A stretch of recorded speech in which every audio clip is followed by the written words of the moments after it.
Hello and welcome back everyone to CWF. That would be the Crass Wrestling Federation. My name is Nintendo Gen 64 and we are set for one-on-one action tonight as the winner of CWF's Humble Rumble match gets set to do battle.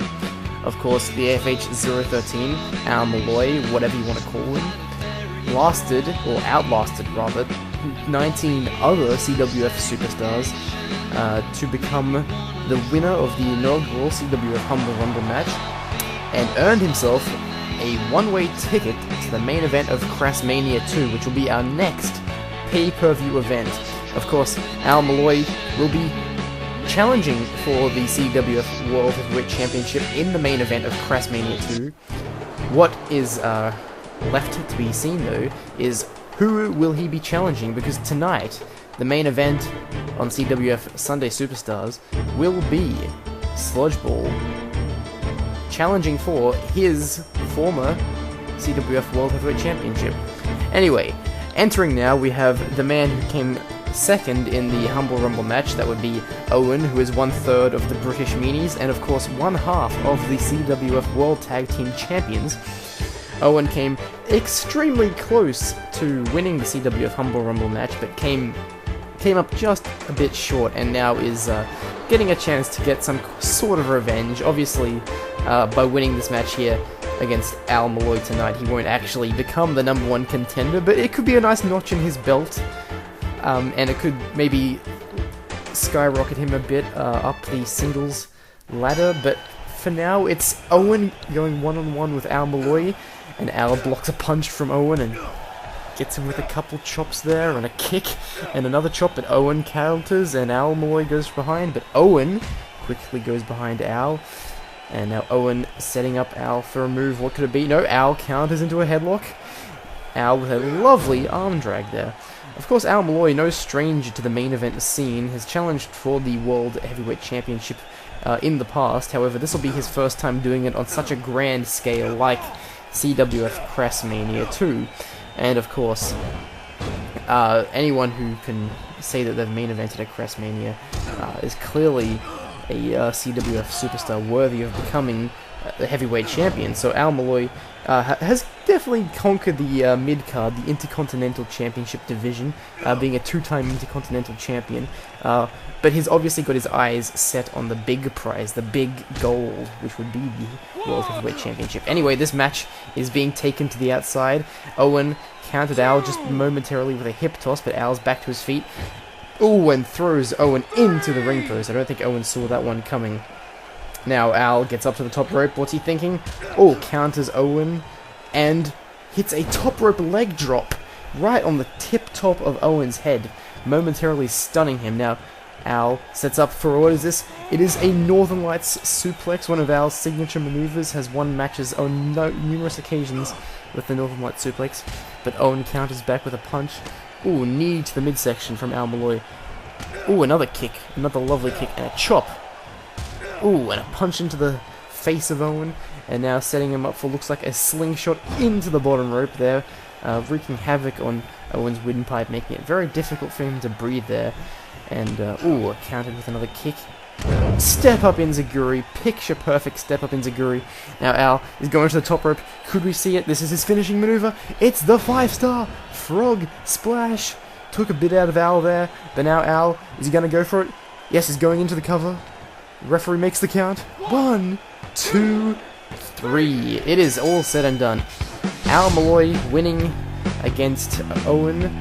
And obviously looks like he's building himself some momentum as he heads towards the main event of Crassmania 2. Like we speculated before, Johnny Natrium will face Slodgeball in tonight's main event, and the winner of that match, you could most definitely assume, will be the man who Al Malloy will face at CWF Crassmania 2. What a way to kick off Sunday Superstars in such a quick fashion. Al Malloy defeating Bionicle 2809 Owen, who is also 1/2 of the World Tag Team Champions.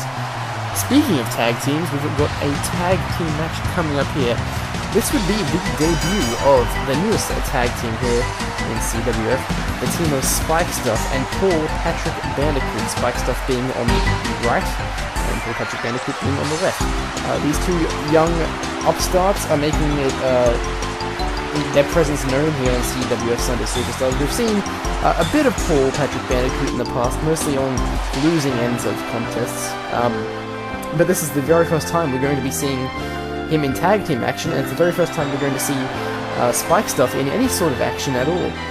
Who knows what we can expect from these two young CWF superstars making their debut here tonight in tag team action. But they have a very formidable opponents against them. This would be the team of Fourth Reich, Fraser Long there, and Pete the Player in the trunks, and Fraser in the pants there. These guys haven't seen as much success in CWF as they would have liked to see. They've attempted to capture the tag team titles on numerous occasions, but have always seemed to come up short. And I'm sure tonight, if they manage to win in this match here, they would assumably like to challenge for the tag team titles at Crestmania 2. Will they get their chance though? Who knows? Of course, it's always the dream of any tag team to one day become the tag team champions. At the moment, that mantle is being held by Owen and the Sub Pixel, both the tag team champions. Now, they've been tag team champions for quite some time in CWF, but you know, maybe they're going to get too confident, and who knows, an underdog tag team like Spike Stuff and Paul Patrick Bandicoot may unseat them, if you will. Spike Stuff going for an armbar here now against Fraser. Ooh, and a lovely elbow to the back of Fraser. Looks like he's softening up the back for some kind of maneuver. Oh, Fraser ducks under it. But, ooh, and Spike Stuff went for a spinning heel kick there, which Fraser missed, or got out of the way of, rather. And then Fraser with a drop kick to the side of the head there. Fraser looking in. Yes, the camel clutch. Very painful submission hold here. Wreaks havoc on your back, ladies and gentlemen. I most certainly would not want to be in a camel clutch. And a lovely elbow to the face there. Really, Fraser just showing his veteran skills and taking it to these newcomers here. But, oh, another kick and another kick and another kick which Fraser catches but knees, or elbows the knee rather. But look at this, there's no quitting this young guy. The Spike Stuff keeps coming back. He keeps hopping and hopping and hopping. And I guess, oh, this is a rookie mistake. Poor Patrick Bandicoot was way out of position there to make that tag. He had to come all the way back in. I suppose that's what you get when you get a bit overzealous here. Very new to this whole tag team thing of these two men. But they're putting on a good show. And a lovely elbow there, that's the back there of Poor Patrick Bandicoot. Ooh, elbow to the face, elbow to the face. Now Fraser catches the kick, and another clobbering forearm blow, taking down Paul Patrick Bandicoot. Catches him, goes behind. Ooh, sleeper slam there to Fraser Long. But Fraser quickly back up and hits him right in the breadbasket there, right in the midsection.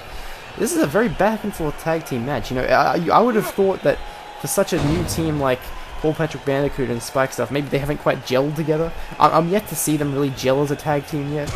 It seems like it's just two single competitors fighting, tagging in and out whenever they can. I don't see much chemistry from them yet, but alone they're putting on good efforts. Spike Stuff particularly has been impressive, and Paul Patrick Bandicoot is starting to make himself known as more of an aggressive wrestler, it seems, rather than such a weakling, for lack of a better term. I don't want to underplay Paul Patrick Bandicoot, but we've seen nothing of him so far except on losing ends of matchups. And so it would be good to see him get a win here. Uphill battle to climb though, because Fourth Reich is such a... they work as such a unit, and rookie mistake there by Paul Patrick Bandicoot, hitting the illegal member, but look at this, he's taking down both members of Fourth Reich. And there you go. That time the Bulldog was on the legal member of the team. Speared out of the ring, he did to Fraser Long. Oh, but misses the spinning heel kick. That could come back and cost him, as Pete the Player rather, sets up for a lovely clothesline there. Now picking up Paul Patrick Bandicoot. What's he got in store for him? What's he got in mind? What's he going to do? Oh, again with the clothesline. Man, he loves those clotheslines. And now saying to Fraser Long, come back in here, come and finish the job, because Fraser might have something devastating in mind. And look at this, by the looks of it, He does. Lovely spinning neck breaker there. Now up to the top rope. Fraser, what's he got in store?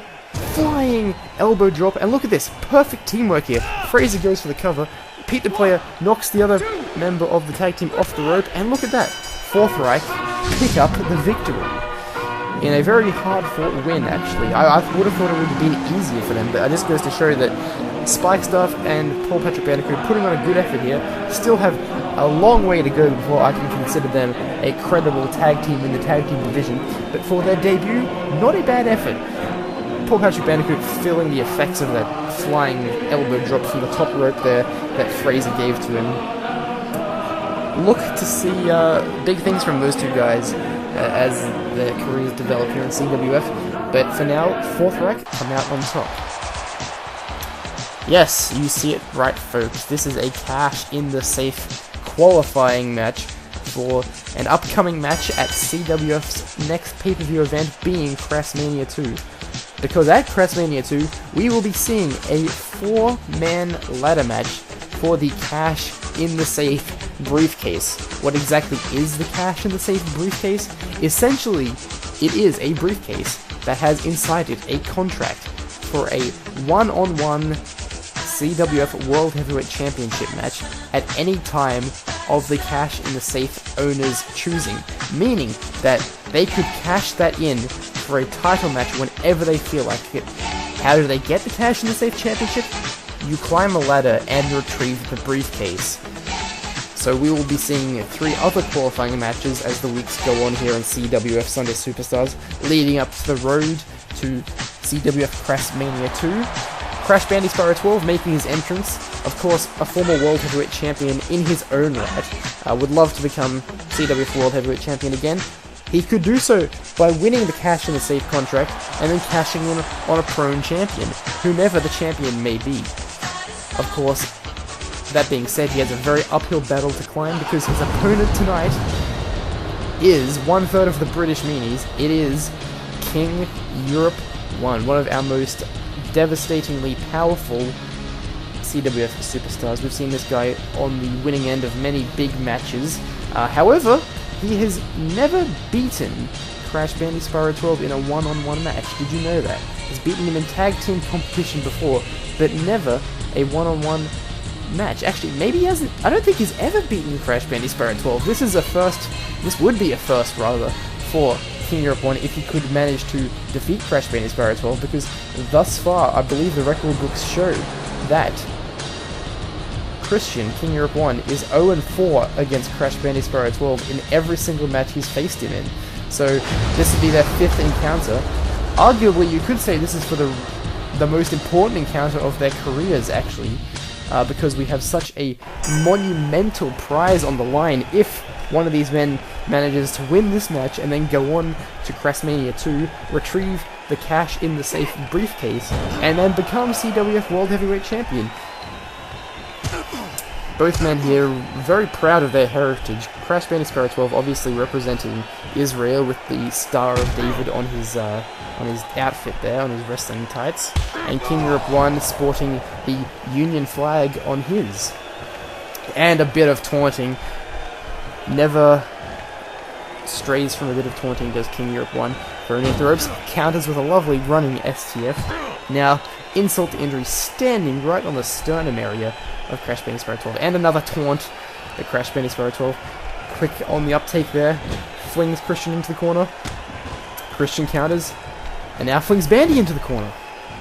But Bandy counters. Kicks to the calf area. Goes behind. Ooh, and a clubbing blow to the back of the head there. And now flings Christian into the other corner. What's he got in his mind? Ooh, shoulder into the corner. And turns him around. But Christian given enough time to counter there. These two have a very storied rivalry. Christian and Bandy have been fighting since, I believe it would be CWF's November 2 Dismember pay-per-view, in which I believe the stipulation was if Crash Bandy Spyro 12 could beat Christian, and indeed if Rabid Wombatjia beat Owen, then Christian and Rabid, or rather Bandy and Rabid, would receive a tag team championship match, which of course both of them did. However, backstage before their tag team championship match, Rabid was actually taken out by, presumably, Christian and Owen, and therefore Luke RF44 had to substitute for Rabid. Luke RF44 and Bandy did manage to beat Christian and Owen, but that match result was thrown out because it was meant to be Rabid and Bandy who beat Owen, so therefore Christian remained tag team champion with Owen. So as you can see, these two, there's a lot of unfinished business between these two, and you could say that this match could close this out, but imagine if, you know, whoever wins this match, or whoever loses this match rather, would be rather bitter about losing, because there is such a stake, I mean, there's high stakes in this match, rather. Now Bandy doing a bit of posing, a bit of taunting on his own, and Christian taunting on the outside, and another show of strength there by Christian, just really flexing his muscles and just taunting the crowd. Now Christian decides he's had enough and he wants to come back in the ring, but look at that. Bandy quick there. For a large guy, Bandy is deceptively quick. And there's another clubbing blow to the back of the head, and a running bulldog there, just driving the face of Christian into the mat. That mat is very unforgiving. It looks like it's bouncy and springy, but it's rather unforgiving. And now they're taking the fight to the outside once again. What is this? What is Christian doing? He's got the ring bell in his hand. What's he playing at here? That could be instant disqualification if he used that ring bell in the presence of the referee. But he's obviously realized that. He's dropped the ring bell. And now the referee should do his job and clear the ring bell of the ring, because that is a foreign object. And yes, the referee doing the right thing there and taking the ring bell out. I would hate to see this match spoiled by someone cheating to win. Now Bandy, who has momentarily recovered from the abuse Christian was throwing on him, is hitting Bandy. Nope, jeez. And outside of the ring goes Christian. But Christian hangs on. This match is so fast, I can barely even call it. And for two live guys, you wouldn't think that this match would be as quick as it has been, but they've been brawling all over the place, in the ring, out of the ring. What's Christian doing? He's pulling the referee down. Grabs the ring bell, slides in the ring. Oh, whoa, I believe he clobbered Bandy there with the ring bell, going for the pin. 1, 2, 3, no! Bandy kicks out after being hit in the head by the ring bell. Bandy manages to kick out of that. And now Bandy is thrown over the top rope to the outside. Christian, is he going to follow him? Maybe he's working for the counter victory. Wait, what? What is he doing? He hits the referee with a suplex. The referee is out of it. I don't know why the referee won't disqualify Christian. Seriously. And now Christian hitting Bandy over the head with that ring bell again. Bandy gets up. Christian with the ring bell now. Oh, to the midsection. Oh, to the back of Bandy's head. Bandy's got to be knocked out cold. The referee didn't see any of that. Recovers. 1, 2, not this way. 3. Oh my god, what the? How could the referee allow that? Well, Christian wins this match, but that is the most underhanded way. That referee is incredibly incompetent, and I hope they fire him. Christian clearly abusing the referee physically, which is means for a disqualification instantaneously. The referee allows that, but then doesn't see the ring bell shot from Christian, and Christian manages to win this match.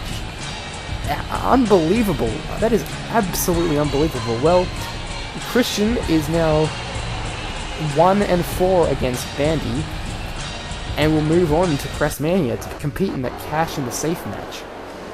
Speaking of Cash in the Safe and what the Cash in the Safe briefcase is all about, let's focus now on a huge main event here on CWF Sunday Superstars.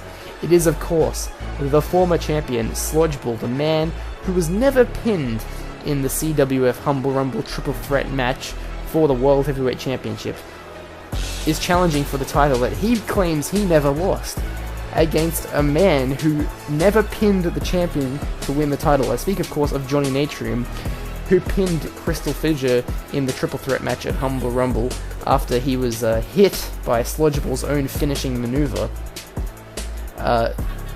Johnny Natrium slid into the ring, picking up the scraps and claiming the victory. Slodgeball, rightfully so, has a bone to pick with Johnny Natrium because Slodgeball, the champion, lost his title without even being pinned. So, looking to maybe prove that Johnny Natrium is a paper champion, is a fluky champion, by winning this match here tonight. Of course, Johnny Natrium, you ask him, he'd disagree with that. He won that match fair and square, under the rules of a triple threat match.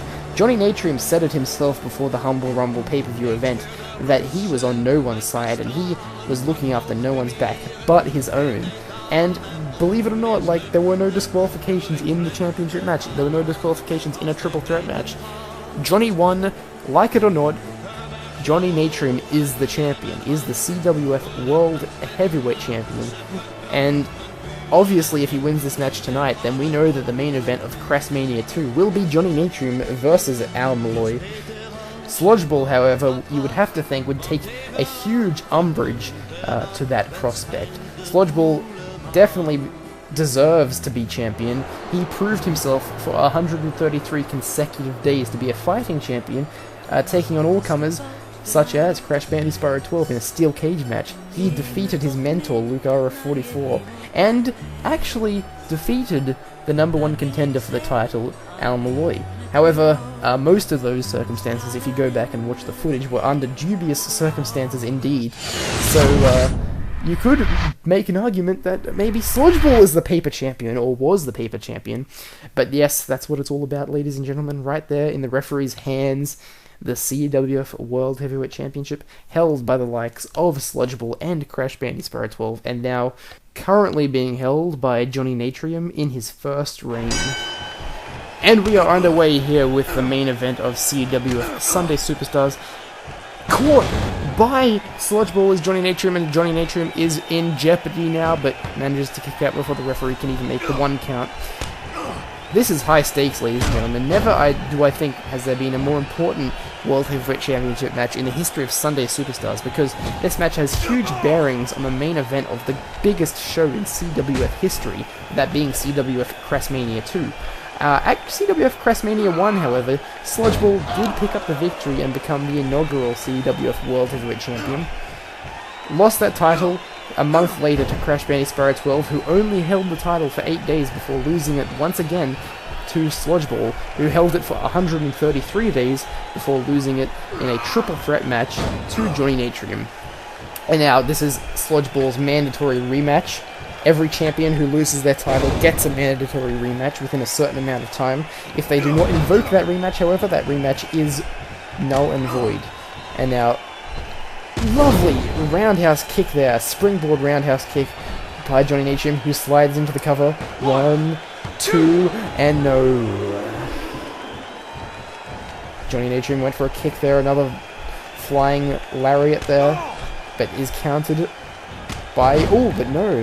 Slodgeball, who countered Johnny Natrium previously, gets caught by a lovely drop salt, and then another backflip, or shooting star splash rather, and now into a DDT there by Johnny Natrium, planting the face of Slodgeball onto the mat, onto the canvas below, and now a myriad of kicks, but caught and reversed by Slodgeball.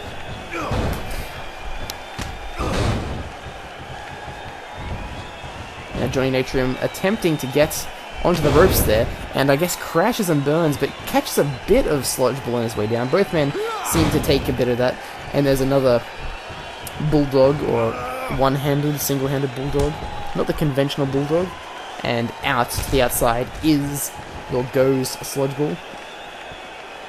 Slodgeball ducks the kick again, and now these two men fighting on the outside. Into the barricade goes Slodgeball. Johnny Natrium gets countered by Slodgeball. These two fighting outside. They gotta watch the count out though, because when the referee's count gets to 10, if neither man gets in, it is a double count out. And even if, say, Slodgeball got in but Johnny Natrium didn't, Slodgeball would still not become the World Heavyweight Champion, because you cannot win the title on a count out. And the referee's count now up to 6. Only got a matter of seconds left. 7. Slodgeball runs back in the ring. The referee's count up to 8. Don't tell me Johnny Natrium's gonna get an intentional count-out victory here. Or count-out loss. What's this? He goes for a chair underneath the ring? Okay, whoa, he just made it in time. The referee was seconds or moments away, fractions of a second away from making the 10 count, which would have seen Johnny Natrium lose, but retain by a technicality. And now, over the top rope again, and just a clubbering blow there, knocking Slodgeball out of the ring. Ooh, and a knee to the face of Slodgeball by Johnny Natrium. And an elbow. And the referee starts his count again. He's up to 2. Shoved. Ducks again. Kick to the midsection. And now Slodgeball is throwing Johnny Natrium into the ring. You can see Slodgeball is feeling quite worse for wear. He's clutching his ribs there, showing that he's been a bit injured in this match. It might have been from the barricade shot by Johnny Natrium. Johnny Natrium now sweeping the referee's legs. Hot shots him over the top rope. The referee is in a dazed state. Clubbering blow from a steel chair. The referee has now recovered just moments after the steel chair shot. And Slodgeball is defeated, and Johnny Natrium retains. The record books will show that was a clean victory from Johnny Natrium, but he clearly won with the aid of a steel chair. Well, now we know the main event of Cressmania 2, ladies and gentlemen. It'll be Johnny Natrium defending his CWF World Heavyweight Championship against the winner of the Humble Rumble match, Al Malloy. I'll look forward to seeing how the build-up to this match continues as we are on the road to Cressmania 2. But until then, good night from me, Nintendo Gen 64.